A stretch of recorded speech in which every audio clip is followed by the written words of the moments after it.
કેમ છો વાલા વિદ્યાર્થી મિત્રો? બધા મજામાં છો? આજના આ વિડિયો લેક્ચરની અંદર મિત્રો આપણે એક નવા જ ટોપિક વિશે વાત કરવાની છે અને જે આ ચેપ્ટરનો છે એ છેલ્લો ટોપિક છે મિત્રો. છેલ્લા ક્લાસની અંદર આપણે મિત્રો મીટર બ્રિજ બરાબર અને એની પહેલા છે આપણે વિસ્ટન બ્રિજ આ બે રચનાઓ છે એના વિશે ભણ્યા.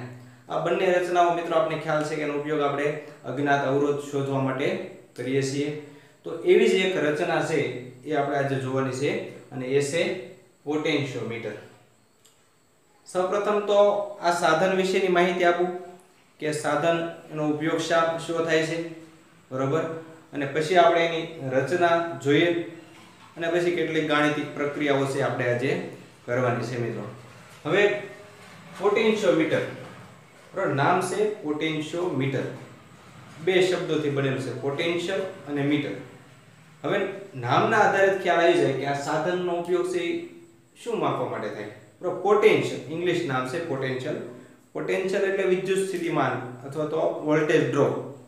તો એ વિદ્યુત સ્થિતિમાનનો તફાવત માપવા માટેનું મીટર એટલે પોટેન્શિયોમીટર બરાબર.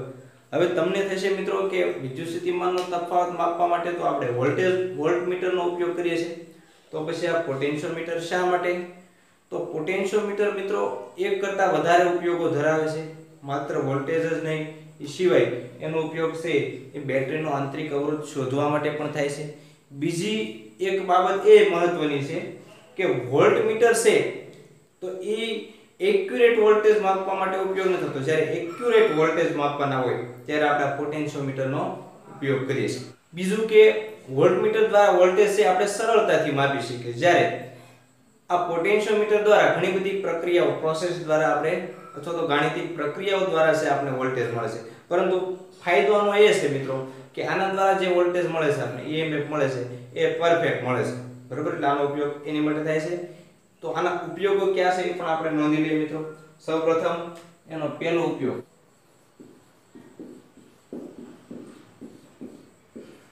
હવે પોટેન્શિયોમીટરના મિત્રો બે ઉપયોગ છે.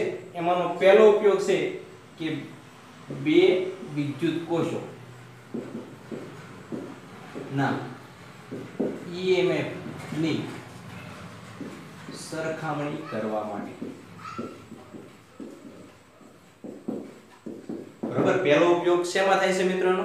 તો બે વિદ્યુત કોષો, તમને બે બેટરીઓ આપેલી હોય તો એ બંને બેટરીઓના EMF ની સરખામણી કરી શકાય. બીજું કે બેમાંથી એક બેટરીના આપણે EMF જાણતા હોય તો બીજી બેટરીના EMF છે આપણે આ પોટેન્શિયોમીટર દ્વારા છે મેળવી શકીએ. ચાલો બીજો ઉપયોગ શેમાં થાય છે મિત્રો? તો પોટેન્શિયોમીટરનો બીજો ઉપયોગ કોષનો આંતરિક અવરોધ શોધવા માટે. આપને ખ્યાલ છે કે કોષની અંદર જે કંઈ મસાલો ભરેલો હોય છે એને પોતાનો કંઈક આંતરિક અવરોધ હોય છે, જેની ચર્ચા આપણે આગળ કરી ચૂક્યા છીએ મિત્રો. તો એ બેટરીનો આંતરિક અવરોધ શોધવા માટે પણ છે આપણે આ પોટેન્શિયોમીટરનો ઉપયોગ કરીએ છીએ. આપણે બંને ઉપયોગો જોવાના છે અને બંને માટે આપણે સમીકરણો પણ મેળવવાના છે. તો બીજો ઉપયોગ છે કે બેટરી અથવા તો કોષ નો આંતરિક અવરોધ, જેને આપણે સ્મોલ r વડે દર્શાવીએ છીએ, તો સ્મોલ r શોધવા માટે. તો ખાસ મિત્રો નોંધજો કે પોટેન્શિયોમીટરનો ઉપયોગ શામાં થાય છે? તો બેટરીના EMF ની સરખામણી કરવા માટે, અને બીજો ઉપયોગ એનો કે કોષ અથવા તો બેટરીનો આંતરિક અવરોધ શોધવા માટે પણ એનો ઉપયોગ કરવામાં આવે છે. હવે આપણે એની રચના જોઈએ. અહીંયા જે મેં રચના દોરી છે એ મિત્રો EMF ની સરખામણી માટેની રચના છે બરોબર.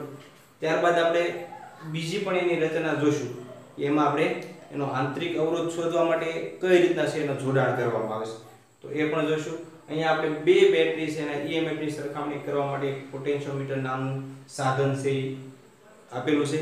હવે એની રચનાની અંદર સૌપ્રથમ તો પોટેન્શિયોમીટરની અંદર એક લાંબો છે તાર આવેલો હોય છે બરોબર.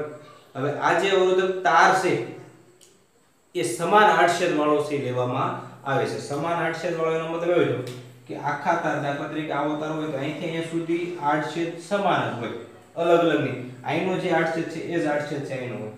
તો આવો એક છે તાર લેવામાં આવે છે, લાંબો તાર. બરાબર. વિસ્ટન બ્રિજમાં આપણે 1 મીટર લંબાઈનો તાર લીધો હતો, સોરી મીટર બ્રિજમાં, જ્યારે અહીંયા આપણે કોઈ ચોક્કસ માપ નહીં પરંતુ આવો કોઈ એક લાંબો તાર છે લેવામાં આવે છે.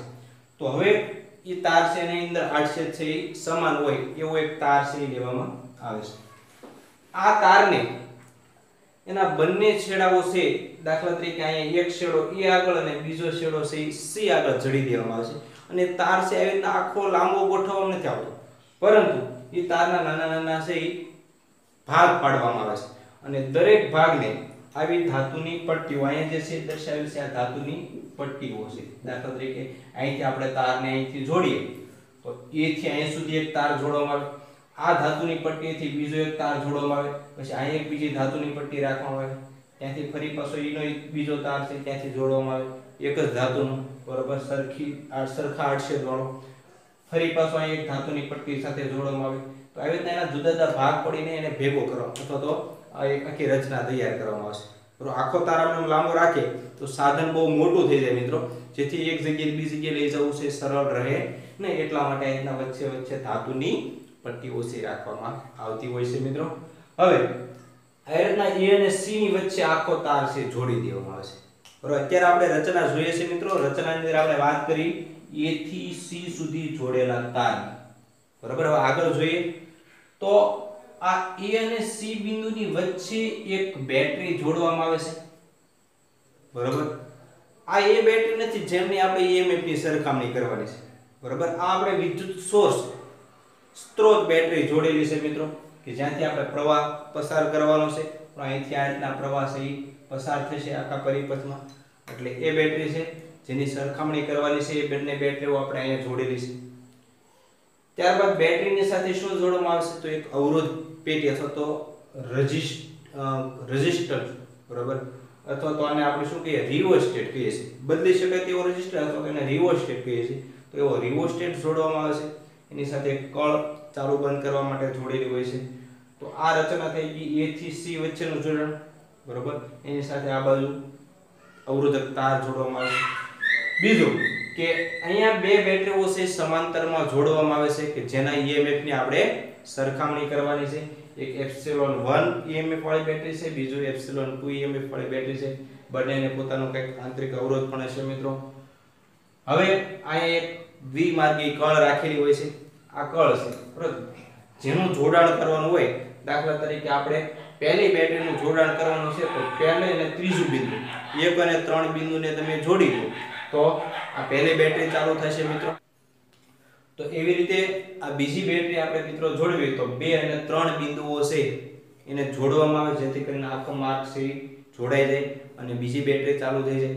તો આ રીતના જે બેટરીને આપણે જોડવી હોય એ બેટરીને જોડવા માટે અહીંયા દ્વિમાર્ગી કળ રાખવામાં આવેલી હોય છે, જેમાંથી પ્રવાહ પસાર થાય છે, અને ગેલોમીટર છે એ કોણાવર્તન દર્શાવે છે મિત્રો. અહીંયા પણ આપણે આ રચનાની અંદર બેટરીના ઈએમએફ ની સરખામણી કરવા માટે સંતુલન સ્થાન મેળવશું, અને જોકી કળ છે જોડેલું હોય છે. એટલે કે બેટરીનો ધન છેડો એ બિંદુ સાથે જોડેલો હોય છે, જ્યારે ઋણ છેડો છે આ દ્વિમાર્ગી કળ મારફતે ગેલ્વેનોમીટરના એક છેડા સાથે જોડેલો હોય છે, જ્યારે ગેલ્વેનોમીટરનો બીજો છેડો આ રીતના જોકી કળ સાથે જોડેલો હોય છે. અને જોકી કળ જે આપણે આગળ મીટર બ્રિજમાં પણ જોઈ, તો એ જોકી કળને આપણે આ તાર ઉપર છે સરકાવવાની હોય છે, અને એના આધારે છે તટસ્થ બિંદુ. બરાબર, તટસ્થ બિંદુ એટલે શું આપને ખ્યાલ છે કે ગેલોમીટર છે શૂન્ય આવર્તન દર્શાવે. બરાબર, ગેલોમીટરનો અંક છે શૂન્ય ઉપર આવી જાય ત્યાં સુધી આપણે જોકી કળને તાર ઉપર સરકાવવાની છે. બરાબર, તમે પ્રેક્ટિકલ કરશો ત્યારે આ બધી બાબત છે એમાં શીખશો મિત્રો. તો હવે જોકી કળ મારફતે આપણે દાખલા તરીકે પહેલી બેટરી માટે N1 બિંદુ આગળ છે સંતુલન સ્થાન મળશે, બીજી બેટરી માટે એવી રીતના N2 આગળ સંતુલન સ્થાન મળશે. તો આ એની એક રચના થઈ ગઈ. હવે આખી પ્રોસેસ કે કઈ રીતે આપણે બેટરીના ઈએમએફ ની સરખામણી કરી શકીએ એ આપણે હવે જોતા જઈએ મિત્રો.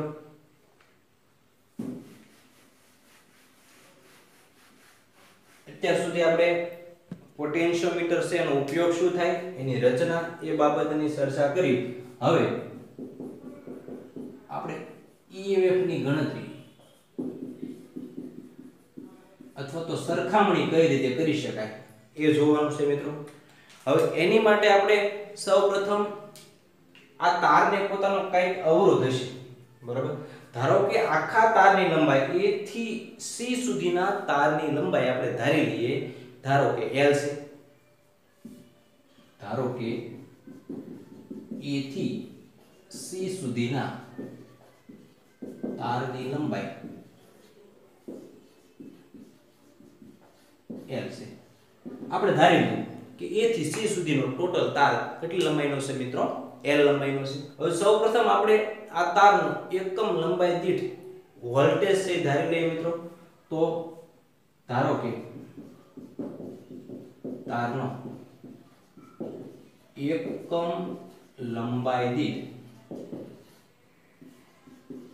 વોલ્ટેજ ડ્રોપ 5 છે, જેને આપણે 5 નામ આપી દીધું।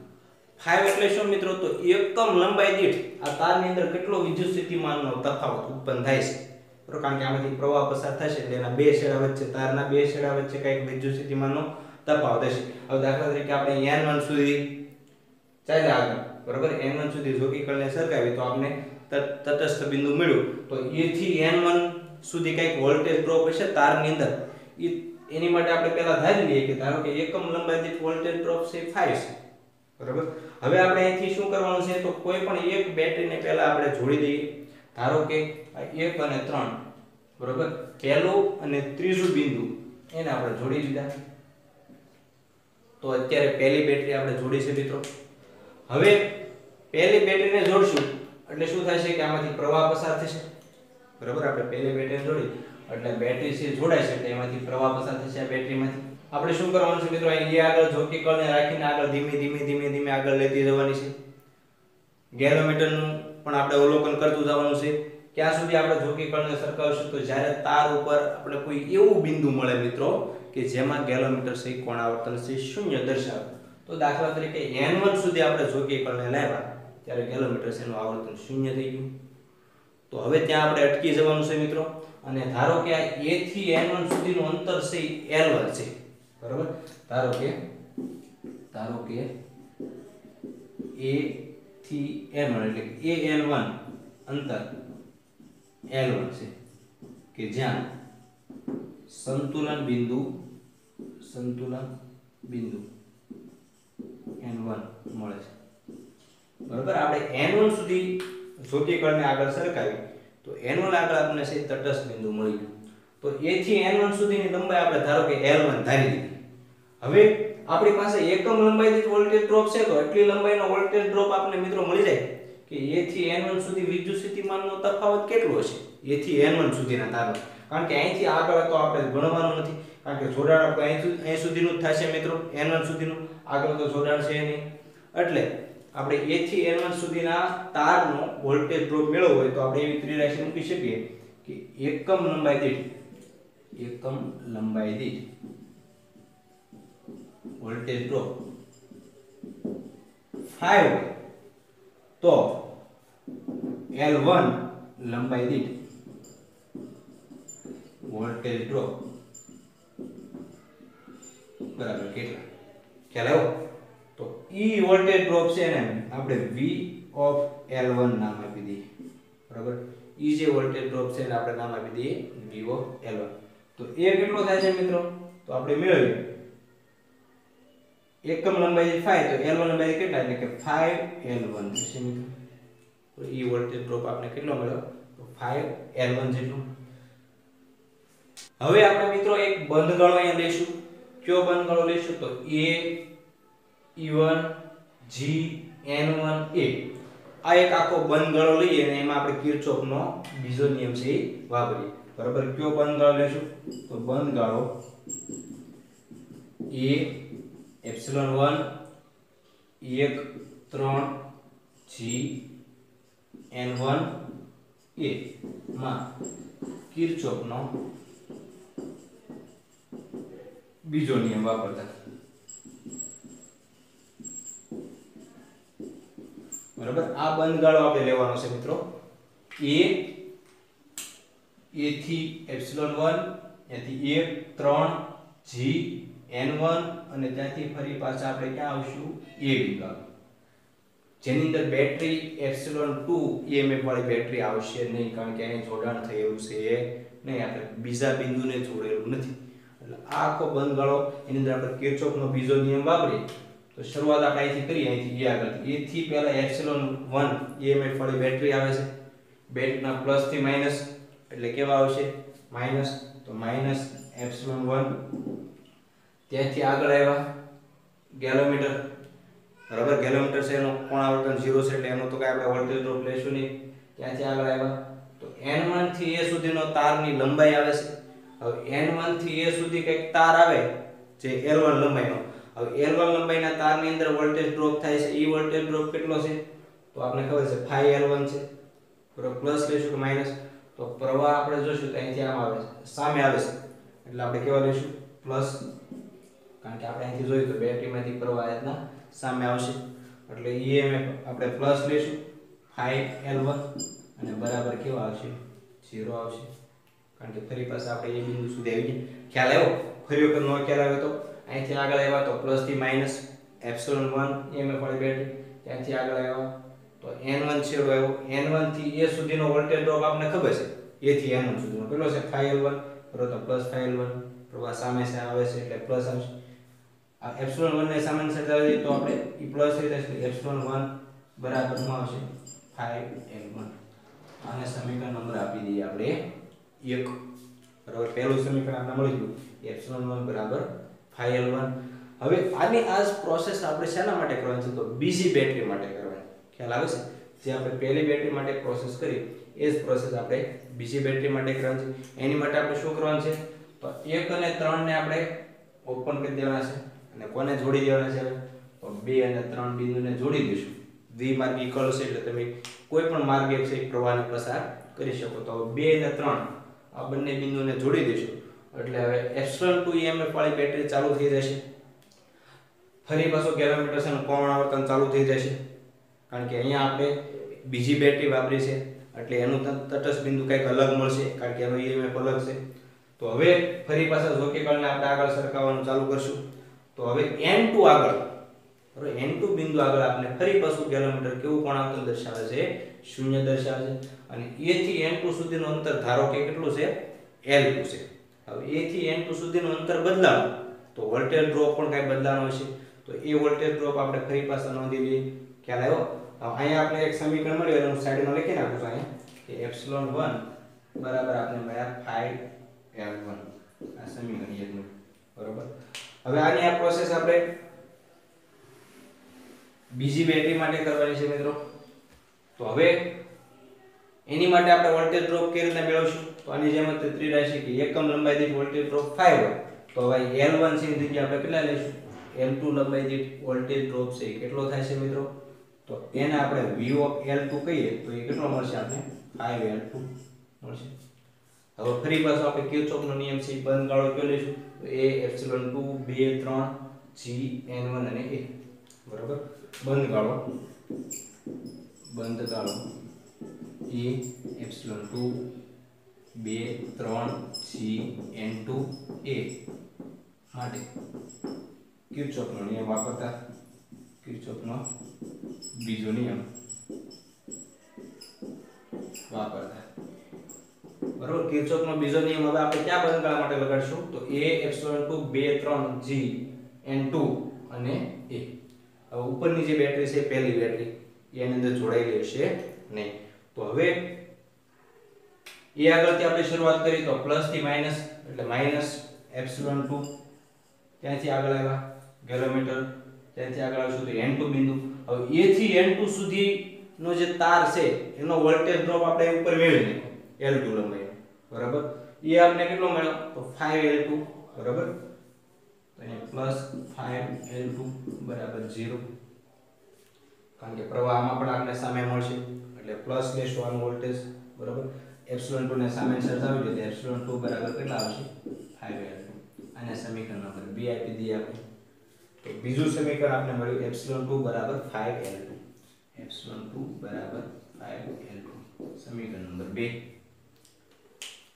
હવે આ બંને સમીકરણોનો આપણે ગુણોત્તર લઈએ મિત્રો તો 1 અને 2 નો ગુણોત્તર લઈએ બરાબર તો એપ્સિલોન 1 ના છેદમાં એપ્સિલોન 2 બરાબર આ બે નો ગુણોત્તર લેશું તો બે માંથી 5 છે કોમન થઈ જશે કેન્સલ થઈ જશે કારણ કે 5 એટલે કે એકમ લંબાઈ દીઠ વોલ્ટેજ ડ્રોપ એ તો આખો તાર છે સમાન આડછેદ વાળો છે એટલે સમાન જ હશે એટલે 5 કેન્સલ થઈ જાય તો L1 ના છેદમાં L2 મળશે તો આ સમીકરણના આધારે આપણે બે કોષોના EMF ની સરખામણી કરીશું કારણ કે L1 અને L2 લંબાઈ આપણે અહીં માપી શકીએ બરોબર આ L1 અને L2 લંબાઈ છે આપણે જાણતા હોઈએ આના આધારે બરોબર ઈ મળે છે બેમાંથી કોઈ પણ એક બેટરીનો EMF જાણતા હોય તો બીજા બેટરીનો આપણે EMF મળી જાય અથવા તો બેયની આપણે સરખામણી પણ કરી શકીએ બરોબર દાખલા તરીકે બેયના EMF અજ્ઞાત છે તો બંનેના EMF ને આપણે સરખામણી કરી શકીએ કોઈ આ બેટરીનો EMF છે એ બીજી બેટરી કરતા કેટલા ગણો છે એની સરખામણી આપણે આ સમીકરણના આધારે કરી શકીએ એટલે ખાસ આ સમીકરણ આપણે યાદ રાખશું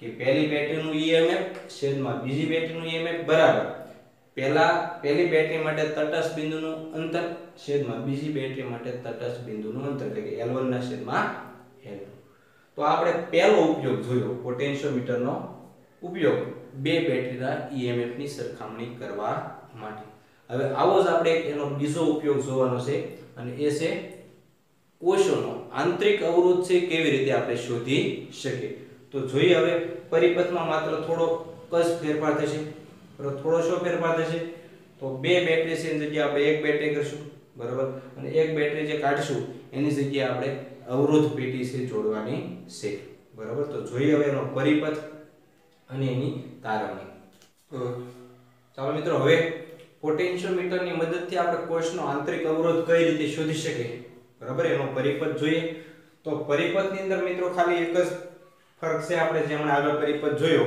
EMF ની સરખામણી માટે બરાબર તો એમાં આપણે બે બેટરીના EMF ની સરખામણી કરવાની હતી એટલે આપણે બે બેટરી વાપરી અહીંયા આપણે ફક્ત એક જ બેટરી વાપરશું બરાબર અને જેનો આપણે આંતરિક અવરોધ ધારી લઈએ ધારો કે R છે બરાબર આમાં દર્શાવેલો નથી પરંતુ આનો આંતરિક અવરોધ કેટલો છે તો સ્મોલ r છે બરાબર હવે એની સાથે આપણે સમાંતરની અંદર એક રેઝિસ્ટર બોક્સ એટલે કે અવરોધ પેટી જોડશું બરાબર સાથે કળ K2 પણ જોડાયેલી છે હવે કઈ રીતના આંતરિક અવરોધ શોધી શકાય બરાબર તો એની આપણે ગોઠવણી જોઈએ એની ગાણિતિક પ્રક્રિયાઓ જોઈએ તો સૌપ્રથમ આપણે આ કળ K2 છે બરાબર એને પહેલા સહી ખુલ્લી રાખશું બરાબર પછી કળ K2 ને સહી બંધ કરશું બંને કિસ્સા માટે આપણે અલગ અલગ ગણતરી કરીએ તો પહેલા કળ K2 ખુલ્લી હોય ત્યારે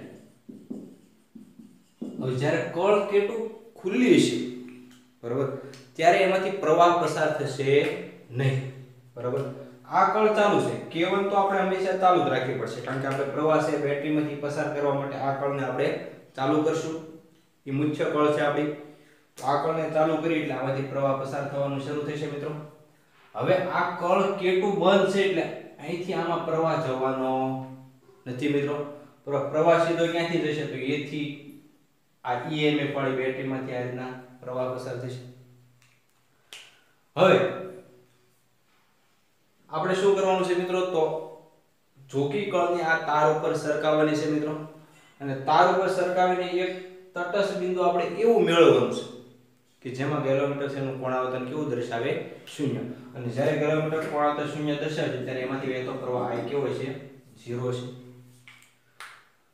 હવે આગળ પહેલી પરિસ્થિતિ મિત્રો આપણે જોઈ હતી બરોબર બે બેટરીના EMF ની સરખામણીમાં જે પહેલી પરિસ્થિતિ જોઈ હતી એમાં A E G N1 ને A આખો બંધગાળો લઈને જે રીતે આપણે EMF મેળવ્યું તો એ સમીકરણ અહીં ડાયરેક્ટ આપણે લખી શકીએ આ એ જ પરિસ્થિતિ છે એવું આપણે વિચારી શકીએ આપણે બરાબર તો આના આધારે આપણે એવું લખી શકીએ કે E બરાબર 5L1 બરાબર આને સમીકરણ એકાકી દે આપણે આગળ મેળવી ચૂક્યા છે એટલે ફરી વખત મેળવતો નથી મિત્રો બરાબર એ જ પરિસ્થિતિ અહીંયા છે ફરી વખત આપણે કળ K2 છે ખુલ્લી રાખેલ છે એટલે બધો પ્રવાહ છે આમાંથી જશે બરાબર પરંતુ ગેલોમીટર કોણાવર્તન 0 દર્શાવશે ત્યારે પ્રવાહ 0 થશે એટલે V બરાબર ઓલું જે સૂત્ર છે એના આધારે પણ તમે મેળવશો કે V બરાબર E - IR અને આની અંદર આ પ્રવાહ 0 હોય એટલે V બરાબર શું થવાના E એટલે અહીં V ની જગ્યાએ આપણે શું લીધા મિત્રો E લીધા બરાબર એપ્સિલોન લીધા એપ્સિલોન બરાબર શું આવશે 5L1 અહીંયા V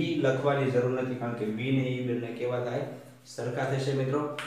હવે આગળ બીજા કિસ્સો આપણે લઈએ। બીજો કિસ્સો શું લઈશું મિત્રો? તો બીજા કિસ્સામાં આપણે કળ K2 બંધ હોય ત્યારે શું કરવાનું છે મિત્રો? હવે બીજા કિસ્સાની અંદર આ કળ K2 ને બંધ કરી દેવાનું છે। હવે બંધ કરશો એટલે આખું પરિપથનું જોડાણ થશે મિત્રો। એના કારણે છે હવે આમાંથી જે કઈ પ્રવાહ પસાર થશે એ સીધો કળ K2 દ્વારા રેઝિસ્ટર બોક્સ એટલે કે અવરોધ પેટીમાંથી પસાર થશે। એટલે અવરોધ પેટીનો અવરોધ પણ અંદર જોડાશે મિત્રો અને આ પ્રવાહીથી પસાર થઈને કિલોમીટર મારફતે જશે। હવે આપણે ફરી પાછું શું કરવાનું છે કે સૂકી કળને આ તાર પર સરકાવતા જવાનું છે અને ફરી આપણે એક બીજું તટસ્થ બિંદુ N2 જે L2 અંતરે મળે છે। પહેલું તટસ્થ બિંદુ N1 છે આપણે A થી N1 સુધી એટલે કે L1 અંતરે મળ્યું હતું। બીજું તટસ્થ બિંદુ A થી N2 અંતરે એટલે કે L2 અંતરે મળે છે। તો A થી N2 સુધીનું અંતર L2 હોય તો આપણે શું લખી શકીએ મિત્રો? અહીં સાઈડમાં લખું છું કે V E - IR મુજબ હવે ગેલોમીટર છે એનું કોણાવર્તન શૂન્ય થશે બરોબર, પરંતુ અહીંયા પ્રવાહ પસાર થાય છે એટલે આપણે અહીંયા V ની જગ્યાએ E લઈ શકીએ નહીં। એટલે આપણે શું લખવું પડશે? V = 5N2। પહેલા કિસ્સામાં આપણે V = E એટલા માટે લીધા હતા મિત્રો કે આમાંથી પ્રવાહ પસાર થતો નહોતો, પરંતુ હવે શું થાય છે કે આમાંથી પ્રવાહ પસાર થશે। હવે તમને એમ થશે કે ભાઈ ગેલોમીટર છે એનું કોણાવર્તન શૂન્ય છે ત્યારે પ્રવાહ 0 છે, પરંતુ મિત્રો આ પરિપથ તો આખો જોડાયેલો જ રહેવાનો એટલે આ પરિપથમાંથી તો પ્રવાહ વહેવાનું ચાલુ જ રહેશે। આ કળ K2 આપણે અહીંથી જોડી એટલે અહીંથી આગળ નહીં જઈ શકે। ગેલોમીટરનું કોણાવર્તન શૂન્ય છે એટલે આગળ પ્રવાહ નહીં જઈ શકે, પરંતુ આ બેટરીમાંથી તો પ્રવાહ પસાર થવાનો છે એટલે આપણે બેટરીના વોલ્ટેજ અને EMF બંને સરખા લખી શકીએ નહીં, જે પહેલા કિસ્સામાં લખી શક્યા બરાબર। એટલે V = શું આવશે? 5N2 અને સમીકરણ નંબર આપી દઈએ 2। હવે આ બંનેનો આપણે ગુણોત્તર લઈએ તો એપ્સિલોન ના છેદમાં V બરાબર 5 કેન્સલ થઈ જાય તો L1 ના છેદમાં L2 અને આપણે સમીકરણ નંબર 3 આપી દઈએ બરાબર। હવે આગળ આપણે એક સમીકરણ છે મેળવી ચૂક્યા છીએ કે V બરાબર epsilon minus I small r। R છે બેટરીનો આંતરિક અવરોધ છે। હવે V ની જગ્યાએ આપણે શું લખી શકીએ? તો V બરાબર I R લખી શકીએ। R એટલે તો અવરોધ પેટીનો અવરોધ જે આપણે જોડ્યો બરાબર। તો IR બરાબર એપ્સિલોન માઈનસ IR। આ એપ્સિલોન ને કરતા બનાવીને IR ને આ બાજુ લાવીએ તો શું થશે કે એપ્સિલોન બરાબર I કૌંસમાં કેપિટલ R વત્તા સ્મોલ r આવું થશે મિત્રો બરાબર। E બરાબર I કૌંસમાં કેપિટલ R વત્તા સ્મોલ r આને સમીકરણ નંબર 4 આપી દો અને V બરાબર આપણે શું લખી શકીએ? તો I કેપિટલ R અને સમીકરણ નંબર 5 આપી દો। અહીંયા પણ આપણે 4 અને 5 નો ગુણોત્તર લેવાનો છે। શા માટે? કારણ કે આપણે એપ્સિલોન ના છેદમાં V ની કિંમત આગળ મેળવી છે એટલે અહીંયા પણ આ બંનેનો ગુણોત્તર લઈએ એટલે એપ્સિલોન ના છેદમાં V બરાબર આપણને મળશે I કૌંસમાં કેપિટલ R વત્તા સ્મોલ r એના છેદમાં I કેપિટલ R। I બે બાજુથી કેન્સલ થઈ જાય મિત્રો એટલે શું વધશે? તો કેપિટલ R વત્તા સ્મોલ r એના છેદમાં કેપિટલ R। હવે આપણે શું મેળવવાનું છે મિત્રો? તો આંતરિક અવરોધ મેળવવાનો છે બરાબર। આમાં એપ્સિલોન ના છેદમાં V આવે છે, અહીંયા પણ આપણી પાસે એપ્સિલોન ના છેદમાં V છે એટલે આ સમીકરણ નંબર 6 આપી દઈએ અને સમીકરણ આ 3 અને સમીકરણ 6 એ બંનેને આપણે સરખાવી દઈએ મિત્રો બરાબર। આ 3 અને 6 ને સરખાવીએ અને એમાંથી આપણે સ્મોલ r ને કરતા બનાવીએ તો આપણે આંતરિક અવરોધનું સૂત્ર મળી જાય। એ આપણે હવે મેળવીએ, આની જરૂર નથી એટલે કાઢી નાખું છું મિત્રો। શું કરશું? તો આ બંને સમીકરણને સરખાવીએ તો અહીં L1 ના છેદમાં L2 છે બરાબર। સામેની સાઈડ કેપિટલ R વત્તા સ્મોલ r છેદમાં શું છે? કેપિટલ R બરાબર। આ સમીકરણ અને આ સમીકરણ બે સામસામે સરખા લખી શકાય કારણ કે અહીંયા એપ્સિલોન ના છેદમાં V, અહીંયા પણ એપ્સિલોન ના છેદમાં V છે। તો ઓલા સમીકરણની અંદર r પ્લસ r ના છેદમાં કેપિટલ R બરાબર શું આવશે? L1 ના છેદમાં L2। હવે બંને લંબાઈ તો આપણે અહીંયા જાણતા હોઈએ મિત્રો બરાબર। અહીં સ્મોલ r ને કરતા બનાવી દઈએ તો કેપિટલ R વત્તા સ્મોલ r બરાબર r L1 ના છેદમાં L2। હજી r ને સામે સરજાવજો તો સ્મોલ r બરાબર શું આવશે? r L1 ના છેદમાં L2 માઈનસ r। અને આમાંથી r હજી કોમન કાઢો તો r બરાબર r L1 ના છેદમાં L2 માઈનસ 1. તો આ આપણને આંતરિક અવરોધ શોધવા માટેનું સૂત્ર મળી ગયું. બરાબર, બેટરીનો આંતરિક અવરોધ શોધવો હોય તો આપણે કયું સૂત્ર વાપરીએ કે સ્મોલ r બરાબર કેપિટલ R કૌંસમાં બંને લંબાઈનો ગુણોત્તર એટલે કે L1 ના છેદમાં L2 માઈનસ 1. બરાબર, આ લંબાઈ બે આપણે જાણતા હોઈએ મિત્રો. બીજો આ રેઝિસ્ટર બોક્સ એટલે કે અવરોધ પેટીનો અવરોધ એ પણ આપણે જાણતા હોઈએ કારણ કે ઉપર લખેલું હોય છે અવરોધ પેટીઓ. બરાબર, અલગ અલગ અવરોધો. તો આ મુજબ આપણે સહી બેટરીનો આંતરિક અવરોધ છે R શોધી શકીએ છીએ. આ સૂત્ર ખાસ આપણે યાદ રાખવાનું છે મિત્રો. આજે આપણે બે સૂત્ર જોયા, એક EMF ની સરખામણી કરવા માટેનું સૂત્ર અને બીજું આંતરિક અવરોધ શોધવા માટેનું સૂત્ર. EMF ની સરખામણી કરવા માટેનું સૂત્ર આપણે શું મળ્યું તો ε1 ના છેદમાં ε2 બરાબર L1 ના છેદમાં L2. આપણે પહેલું સૂત્ર યાદ રાખશું મિત્રો અને બીજું સૂત્ર આપણે જે આજે મેળવ્યું બરાબર એ કયું છે સ્મોલ r બરાબર કેપિટલ R L1 ના છેદમાં L2 માઈનસ 1. બરાબર, આના દ્વારા આપણે EMF ની સરખામણી કરી શકીએ અથવા તો બે બેટરીમાંથી એક EMF હોય તો EMF મેળવી શકીએ બીજી બેટરીનો અને આના દ્વારા આપણે બેટરીનો આંતરિક અવરોધ છે એ શોધી શકીએ. બરાબર, ખાસ તારવણી આપણે યાદ રાખશું. ફરી વખત તારવણીમાં શું કરવાનું તો બે અલગ અલગ કિસ્સાઓ લેવાના છે. બરાબર, પહેલા કિસ્સામાં છે કળ કેટુ છે ને આપણે ખુલ્લી રાખશું એટલે આપણે E બરાબર 5L1 મળશે બેટરીના EMF બરાબર અને વોલ્ટેજ બે સરખા થશે એટલે કે E બરાબર 5L1 કારણ કે L1 અંતરે તટસ્થ બિંદુ મળે છે એટલે આપણે એનું વિદ્યુત સ્થિતિમાન કેટલું લેશું 5L1. જ્યાં 5 છે એકમ લંબાઈ દીઠ વિદ્યુત સ્થિતિમાન છે. એ પહેલું સમીકરણ મળશે. બીજું સમીકરણ આપણે મેળવવા માટે શું કરશું તો કળ કેટુ છે ને બંધ કરશું. બરાબર, એટલે એમાંથી પ્રવાહ પસાર થશે. હવે પ્રવાહ પસાર થશે એટલે આખા પરિપથમાંથી નામ પ્રવાહ વહેશે. તો હવે EMF અને વોલ્ટેજ બે સરખા લખી શકીએ નહીં એટલે આપણે EMF ની જગ્યાએ V બરાબર શું લખશું તો 5L2 કારણ કે તટસ્થ બિંદુ હવે L2 અંતરે મળે છે એટલે કે V બરાબર 5L2. બેનો ગુણોત્તર લેશો એટલે E ના છેદમાં V નું આપણે એક સમીકરણ મળશે. હવે બીજું E ના છેદમાં V નું સમીકરણ મેળવવા માટે આપણી પાસે સૂત્ર છે E બરાબર I કૌંસમાં R વત્તા R. બરાબર, આ કઈ રીતના આવે છે તો V બરાબર E માઈનસ IR ના આધારે આપણે મેળવેલું છે અને V બરાબર IR આ બેનો ગુણોત્તર લઈ લો એટલે E ના છેદમાં V નું આપણને આવું સમીકરણ મળશે. આ E ના છેદમાં V અને આગળ આપણે જે E ના છેદમાં V મળ્યું એ બેને સરખાવી દઈએ અને એમાંથી આપણે સ્મોલ r ને કરતા બનાવી દઈએ તો આપણે બેટરીનો આંતરિક અવરોધ છે એ મળી જાય. તો ચાલો મિત્રો આગળ આ રીતના આપણે દાખલાઓ જોશું. બરાબર, આ સૂત્ર ઉપર આધારિત છે દાખલાઓ છે આપણે આગળના વિડિયો લેક્ચરની અંદર જોશું.